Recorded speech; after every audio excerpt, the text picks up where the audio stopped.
Hey everyone, good morning. This coming Sunday is Pentecost Sunday, so today we're going to talk just a bit about what that means. Many of us are familiar with Apostle Peter. He was one of Jesus' strongest apostles, but he also had a weak spot. We may recall that after Jesus' arrest and prior to his crucifixion, Peter denied knowing Christ 3 times. But then, true to his nature of being a broker of love, mercy, and grace, Jesus, after his resurrection, gave Peter the keys to the church. He asked him to watch his sheep. That's all of us.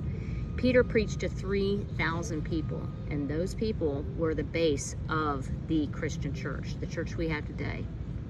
So we have a lot to thank Peter for.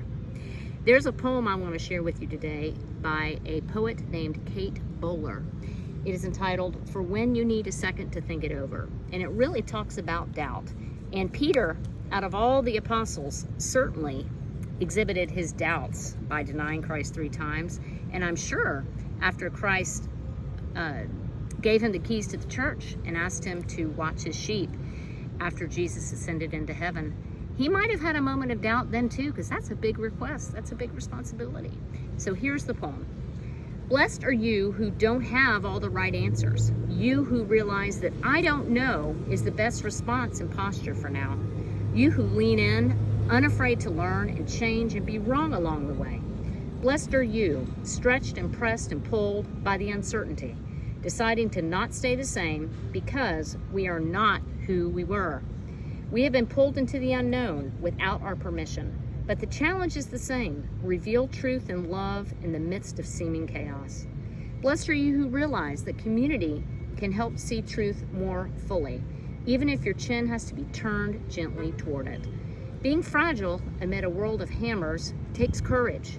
Courage to be wrong, to learn something new, to choose humility and kindness over being right. May we be a people who don't have it all together and who are done posturing, curious, hopeful, and courageous. The key to the creation of church after Peter preached to those 3,000 souls was a band of people, this motley crew of souls we share our planet with, who realize that they don't have all the answers and realize that sometimes they need just a second to think it over. This ability to live into the humility that beats inside all of us, the fact that we can admit that we don't know everything, but that we're just following Jesus one step at a time, one day at a time, is what is going to draw more people into our fold and more people into the church and more people into our realm that brokers in peace, love, and happiness and truth. On that note, I hope you have a fabulous week as we approach Pentecost Sunday.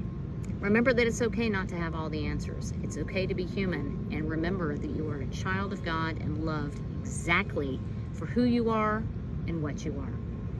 Abundant love, grace, and blessings to you, and I'll see you next week.